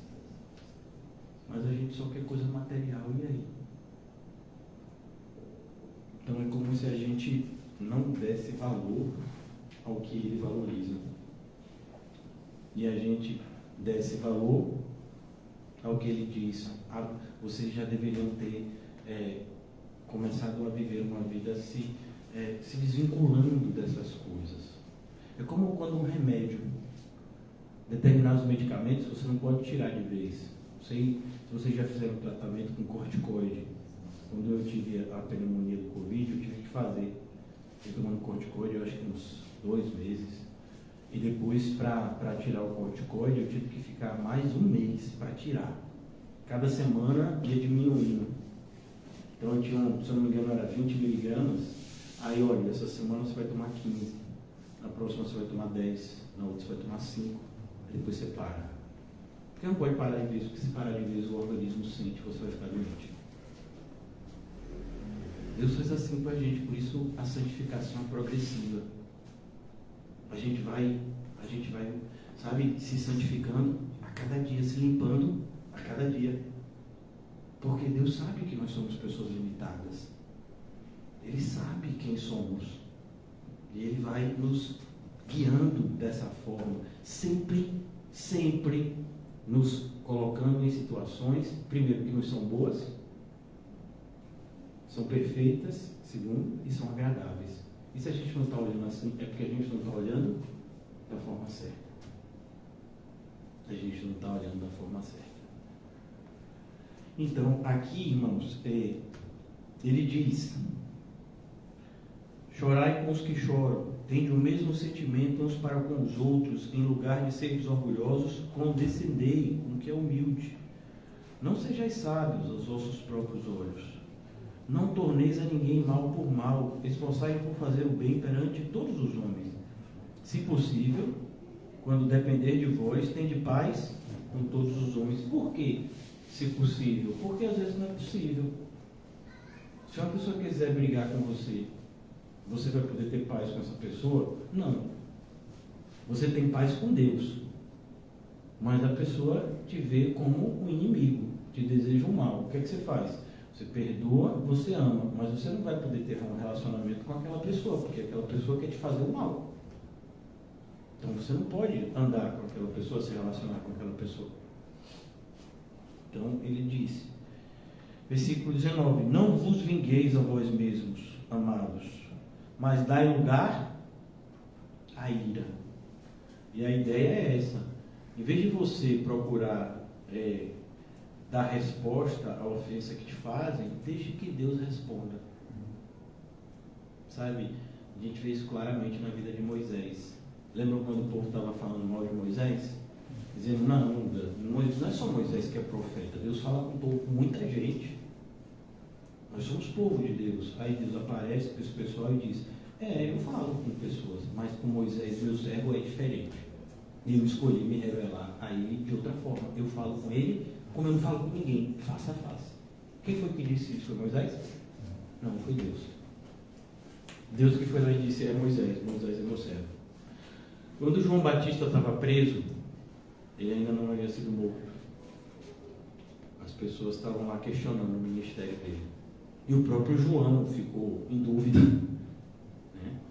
Aí Jesus manda aquela resposta, avisa João. Os cegos estão vendo, os surdos estão... Né? E o reino de Deus está sendo pregado aos pobres.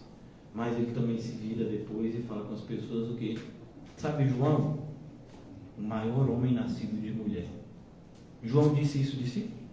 João nem se via como alguém especial. Ele diz, eu sou só uma voz que clama no deserto.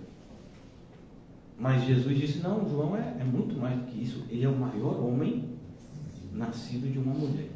A mesma coisa, os amigos de Jó julgaram Jó como alguém desviado.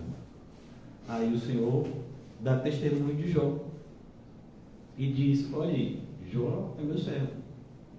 E no final do livro, o que ele, Deus, manda? Os amigos de Jó irem levar tesouros para ele e pedir que Jó orasse por eles, porque senão Deus ia pegar a eles.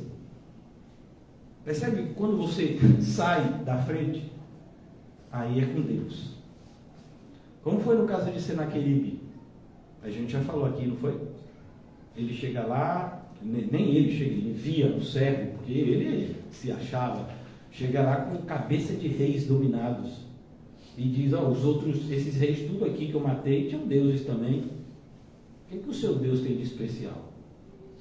Não, vou matar vocês, vou acabar com vocês, é melhor vocês se entregarem, porque senão eu destruo vocês completamente como eu destruí aqui, e Deus nenhum vai poder te livrar. Como foi que Deus falou com Isaías para falar com Ezequias? Essa luta não é sua, Ezequias. Sou eu que vou pelejar contra ele. Percebe que quando a gente sai, imagine que você é uma esposa obediente, como Abigail, e tem um marido como Nabal. Você vai desejar mal ao seu marido? Não. Você vai... Abigail salvou Nabal, porque Davi ia matá-lo. Abigail foi uma esposa prudente, foi lá, serviu comida para Davi e os soldados, e Davi disse: olha, eu ia matar seu marido, só não matei porque você veio aqui. Nabal era um homem justo? Perverso. A Bíblia diz que ele era filho de Belial. Imagine, a mulher que reclamar do marido. Dá uma lida nesse trajeto aí, dessa partezinha da Bíblia, viu? Se seu marido chegar perto de Nabal, eu não sei, viu? Então, mas Abigail lá, ó, firme. E aí, Nabal está comendo e morre. Deus, quem foi que matou Nabal? Deus. Abigail não pediu que Deus matasse Nabal, mas Deus viu.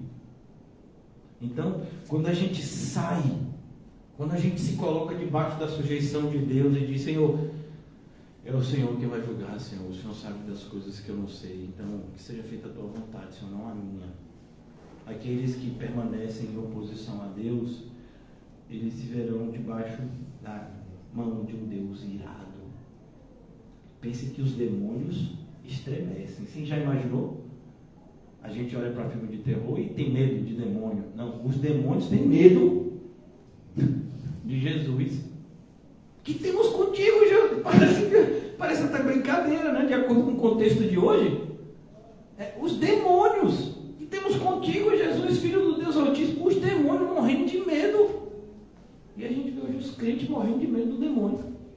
Não, meu filho, se a gente tiver que temer alguém, é para temer ao Senhor. Um temor de reverência, que nos afasta do erro. E os demônios a gente age com diligência, mas jamais tememos. Nos sujeitamos a Deus, resistimos ao mal, ao maligno, e ele fugirá. Deus mente? Jamais. E se está escrito isso? Acontece ou não? Pastor, o demônio está fugindo da minha vida. Ele está perreando. Você já perguntou a você mesmo se você está se sujeitando como deveria a Deus? Porque, irmãos, nessa parte, o mais difícil não é nem resistir ao diabo, é se sujeitar a Deus, por incrível que pareça. Porque a nossa natureza é contrária a isso. Então, eu preciso terminar, pastor, já falou isso 1000 vezes, vou terminar calma, que foi o que eu falei, na tribulação sejam pacientes. Então, sendo paciente com pregação? Não, pastor, não é também assim, então ordem da essência, tá bom, vamos terminar. Então aqui ele diz, a mim me pertence a vingança, eu é que retribuirei, diz o Senhor. Então aqui não é que você está desejando mal a alguém, é que o próprio Deus disse que faria isso. E entenda, irmãos, isso é abençoar. Olha que coisa, eu acho que todos vocês aqui Já assistiu o filme Policarpo, sim ou não? Sim. Se não assistiu, assista. Se já assistiu 10 vezes, é pouco, assista mais. No filme Policarpo, aquele juiz lá, ímpio, lá da cidade, né, que na época o juiz era também o governador, né, que desempenhava essa função de julgar e administrar.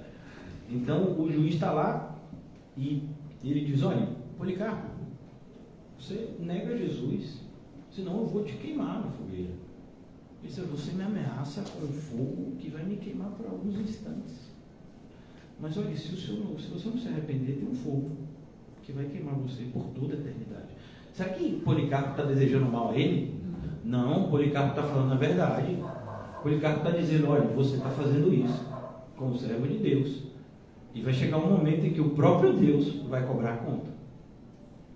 Então Policarpo não está dizendo vá para o inferno. Policarpo está dizendo arrependa-se para não ir. E é isso que a gente faz quando a gente avisa alguém e diz: olha, cuidado, seus passos estão te levando nessa direção. Então, imagine que você conhece uma pessoa que é próxima, cresceu com você e está ligado a coisas erradas. Aí você diz para essa pessoa: olha, pare com essas coisas, senão você vai acabar preso ou morto. Você está desejando mal para essa pessoa? Não, irmãos, isso é estatística. A pessoa que está envolvida com criminalidade, irmãos, as pessoas não chegam a 20 anos. Sabe, inicia um jovem e morre mais cedo ainda.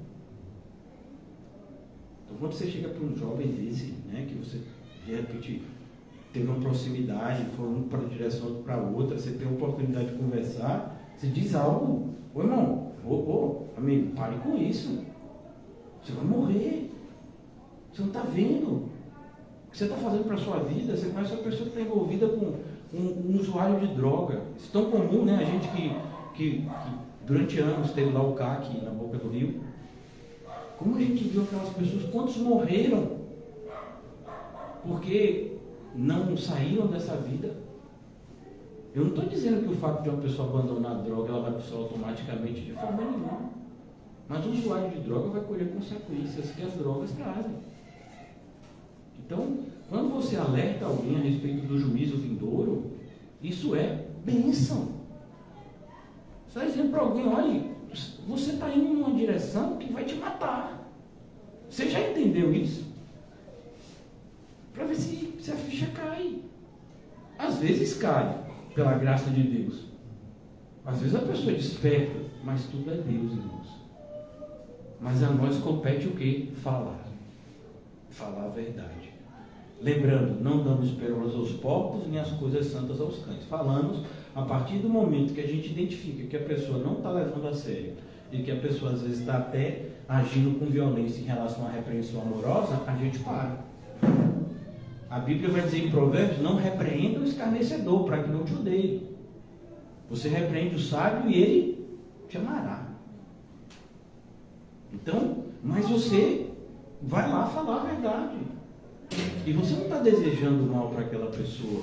É como eu sou pai de 3. Se eu vejo que meus filhos estão tomando uma direção errada e falo: não faça isso, não é porque eu estou dizendo: eu quero muito que você quebre a cara, porque eu vou ter muito prazer no dia que você quebrar a cara, meu filho, minha filha, porque no dia que você quebrar a cara eu vou ver que eu estava certo e que você estava errado. A gente não tem satisfação nisso.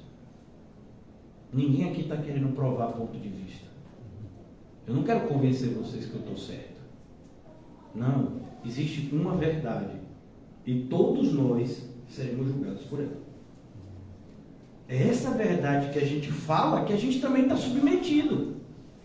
Então, quando eu falo para uma pessoa não fazer isso, me preparo. Por quê? Porque eu vou ter que esmurrar o meu corpo muito provavelmente, para que naquilo que eu falei, eu mesmo não seja reprovado. E nas mínimas coisas, você chega e diz: imagine você ter um filho, uma filha. Minha filha, meu filho, perdoe aquele coleguinha que está te fazendo mal na escola. Perdoe o professor que te deu nota baixa. Nem precisava de perdão, porque tirou nota baixa porque não estudou. Mas não fique com raiva do professor. Aí alguém fez algo contra você na presença do seu filho e você está: ai, que Deus mate. Machado da matança. E seu filho está te vendo. que tem que ter paciência, que tem que ter amor, domínio próprio. Como é isso assim, meu pai? É isso mesmo. Então, olha como são as coisas. Então, imagine quando a Bíblia diz: não se apressem muitos de vós em serem mestres. Isso não significa que vocês não devam buscar crescer espiritualmente e chegar num momento onde vocês vão ensinar outras pessoas. Não está desestimulando uma pessoa a buscar esse local, esse lugar de se colocar num momento onde você vai ter o que ensinar para as pessoas do ponto de vista bíblico. Não, o que está dizendo é: cuidado, não se apressem muitos de vós a serem mestres, porque padecerão duplo juízo. Não é só porque você aprendeu um texto que você agora está ensinando. Não, você já foi provado nele. Porque se não for, vai ser. E quando você for, você está preparado? Então, a gente não está aqui dando aula de matemática, química, física e biologia. Não, a gente está falando aqui sobre vida e vida eterna. Se fosse só sobre vida, era até mais tranquilo. Porque você aprendia, né, nessas áreas de saúde, né, sobre vida. Não, mas aqui a gente está falando sobre vida eterna, que vai muito mais além. Olha a responsabilidade que a gente tem. Uma palavra que você dá errada, a pessoa pega uma direção errada, vai para o inferno. Quem tem culpa? Não, foi a pessoa que escolheu errado. Eu sei, mas você empurrou. Você ajudou. Nós não somos ajudados, chamados a ajudar as pessoas a irem para o caminho errado. Não, a gente tem que chamar para o caminho certo. Tanto com a palavra quanto com o testemunho. Então a nossa responsabilidade é grande. Por isso devemos pedir. E agora concluindo. Agora eu vou concluir. Pedir e dar-se-vos-á. Olha a motivação. Precisa de mais? Não. Ele está dizendo: se você pede, recebe. Peça coisas boas a Deus. Senhor, eu quero ser crente. Ô irmão, estou pedindo isso há tanto tempo a Deus. Fazendo um desabafo com vocês aqui. Quero ser crente de verdade. Quero, sabe, crente de verdade que sente a presença de Deus o tempo todo assim na sua vida, que às vezes a gente até toma choque. Pastor, o senhor é pentecostal? Meu irmão, pentecostal então ficar o último fio de cabelo, né? Mas tem que ser de verdade. Tem aquela percepção de que não, quando Deus diz assim, que o irmão chega e diz: vai estreitar tudo, é bênção. Pode vir, Senhor, estreita mesmo, Pai. Por quê? Porque eu quero ser crente. Eu quero ser a imagem de Cristo. Não é o que a Bíblia manda a gente ser? Aí a gente fica: não quero ser assim tão no mundo, mas também não quero ser também nesse exagero, né? Eu quero metade. Assim, eu quero ter umas sensações espirituais boas, mas também quero umas coisinhas boas aqui do mundo, né, irmãos? Pô, não é sério. Nessa altura. Então, não, irmãos. Perceba, eu não estou dizendo que Deus não vai nos dar coisas boas. Ele dá. E Ele faz isso porque Ele nos ama. Mas é a percepção que a gente tem, cada dia que passa, que as melhores coisas de Deus são coisas que a gente não pode pegar e nem ver com olhos, mas só sentir com o coração e com um novo coração. Sabe, é um momento de maior tristeza para quem não tem Deus, e é um dos momentos de maior alegria para um cristão, quando ele chega em casa para dormir. Ele fecha os seus olhos, ele ora, sabe que tem um Deus que não só está ouvindo, mas está cuidando do sono dele. E ele pode dormir em paz. E os puritanos faziam muito isso com os filhos. Se fosse hoje, eu diria que estava, como é que se diz? Traumatizando as crianças. Porque os puritanos ensinavam os filhos a orarem assim, desde pequenininho, 3, 4 anos. Senhor, que eu possa dormir em paz contigo. E se eu não acordar, que eu esteja contigo aí no céu. Imagina dizendo para a criança que ela podia morrer enquanto dorme. E nesse tempo tinha uma taxa de mortalidade infantil enorme. Mas estava ensinando, se morrer de noite, fique tranquilo, viu? Papai não está lá com você, mas você vai acordar com um pai que está no céu, e Jesus, que é muito maior que o papai, para tomar conta de você. Crianças sendo ensinadas assim. A nossa sociedade diria que a gente estava o quê? Torturando, absurdo, traumatizando, desejando mal, que a criança vai morrer de noite, a criança vai ficar com... Agora, se a criança tem medo de palhaço, aqueles palhaços de filme de terror, ninguém fala nada, né? Mas se a gente diz para a criança, fique firme, se de noite morrer, você vai acordar no céu, que é muito melhor. Isso é esperança, irmãos.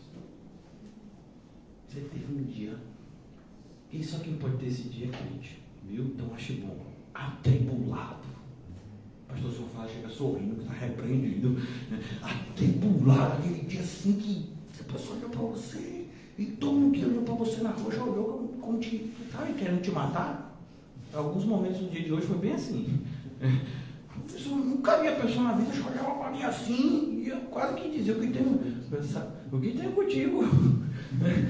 Então, você está vivendo um dia, cara, a sensação de que você foi triturado. Sabe moedor de cana? Mas você pode estar no chão, não importa se está no colchão ou no chão, não, o seu renovo vem do Senhor.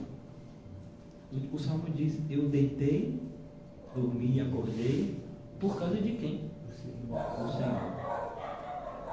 Por que você acha que as pessoas fazem festa de noite, bebem de noite? Porque o pior horário para o ímpio. O ímpio não quer dormir. É um medo inconsciente que eu fechar os olhos e se eu morrer é um sofrimento que nunca mais vai passar. Deixa eu ficar com o olho bem aberto aqui. Pelo menos estou aproveitando alguma coisa. Isso está lá no inconsciente, irmãos. Mas o cristão ao contrário. Jonathan Edwards, ele disse algo, né? Muitas pessoas interpretam errado, como em muitos momentos que o pregador fala da palavra de Deus, ele é mal interpretado. E ele dizia, olha, crente, fique tranquilo, porque a terra é todo o inferno que você vai ter que suportar. E tenha compaixão dos ímpios, porque a terra é o único paraíso que eles vão ter. Olha que percepção. E esse é um homem que fez uma lista. Ele fez uma lista das coisas que ele devia buscar como prioridade na vida dele. Você fica assustado quando você lê. Você fala, eu não sou crente, não é possível. Né? Então, e esse senhor, um homem estudiosíssimo, foi até, se não me engano, reitor de uma faculdade, morreu de uma enfermidade que ele foi tomar vacina para dar exemplo para as pessoas. Acho que era varíola na época, tenho certeza. E aí desenvolveu uma vacina, ele teve, na verdade, uma alergia, que não era aquela reação que a vacina dava normalmente, mas nele deu, e ele morreu, poucos dias depois. Crente. Então, olha que coisa, mas a terra é isso. Para nós, o próprio Jesus disse, no mundo tereis, tem de bom ânimo. Por quê? Porque vai chegar o momento que a gente vai estar lá. E o ímpio? O ímpio não. O ímpio tem que aproveitar o máximo daqui, porque quando terminar aqui, acabou a brincadeira. Você já sabe o final da história. Aí você vai ficar com raiva do ímpio que está indo para o inferno? Não, você não tem que ter raiva, tem que ter compaixão. Você sabe para onde aquela pessoa está indo. Então é isso que a gente tem que mudar, irmãos. Por isso que quando a gente olha e vê o Senhor dizendo pedir e dar-se-vos-á, e às vezes a gente tem pensamentos extremamente materialistas sobre isso. Eu fico envergonhado às vezes comigo. Porque às vezes a percepção é, Senhor, eu estou precisando disso, e coisas assim que são materiais. E que no fundo a gente nem está precisando tanto assim quanto a gente pensa. Por exemplo, eu achava que precisava comer mais. Nos últimos meses percebi que eu posso viver comendo menos. Às vezes a gente acha que precisa daquilo, né? Esses dias eu fui num lugar, a pessoa disse, esse celular é tão antigo. Meu celular parece que o nome dele é não sei o que, X3. Já está no X5 agora. Vai trocar? Não. Tá ótimo. Eu não penso em trocar? Não. Você não se incomoda? Não. Por que você está incomodado por mim? Imagine, né? E as pessoas têm essa percepção, precisa. Já viu essa pessoa que tem iPhone? Vai lançar o 15. Mudou o quê? Nada. O seu é o 14? É. Funciona bem? Funciona. Mas lançou o 15. Sim, e o que tem? Talvez essa não seja a sua realidade, talvez a gente, né, não tenha essa realidade de ter essas coisas caras, mas imagine, irmãos, será que de fato determinados alimentos que a gente acha que não pode viver sem, será que a gente não pode viver sem mesmo? Será que a gente precisa mesmo de determinadas coisas para poder a nossa vida ser boa? Aí é que a gente percebe que a gente não está tão assim, o nosso coração no céu como deveria. E ainda mais quando irmãos ficam se medindo, sabe? Tá falando isso porque a vida é fácil. Sabe, o irmão tem emprego. Sabe, o fulano é casado. Sabe, fulano, né? Sim. E por que você está olhando para aquele fulano e não está olhando para a sua? Você está tão insatisfeito com a sua vida assim, por quê? Percebe a realidade da insatisfação? Então, é nesse sentido, irmãos, que está aqui o Senhor Jesus estimulando para que a gente busque coisas santas, porque são essas coisas santas que vão tornar a nossa vida feliz, por incrível que pareça. Felicidade é algo de Deus. O mundo fica dizendo em busca da felicidade, o mundo fica vendendo felicidade em tudo quanto é lugar. Não, mas felicidade só pode encontrar em Deus. Aí diz, não, aqui, seja feliz em Cristo. Porque quando você fizer parte dessa nação, que o Deus verdadeiro é o Senhor, você já é feliz. Que a gente possa despertar para essa felicidade que já está na nossa vida. Obrigado, Senhor, pela noite de hoje. Que o Senhor, de fato, Senhor, nos faça enxergar o quão abençoados somos, o quão grato devemos ser, Senhor. Ajuda-nos, Senhor, a estarmos sempre alegres em Ti, buscando as coisas que são do alto, porque já ressuscitamos contigo. Ó Deus, como aprendemos hoje aqui, ajuda-nos a amar, Senhor, com verdadeiro amor, um amar sem querer nada em troca, Senhor, amor como Cristo nos ensinou a ter. Ajuda-nos a perdoar, Senhor, a suportar uns aos outros nesse amor fraternal, a sermos zelosos em relação a tudo quanto o Senhor tem nos ordenado. Ó Deus, ajuda-nos a ser quem devemos ser, Senhor. Que ao término, Senhor, da nossa reunião, a Tua presença continue sendo sentida por todos nós.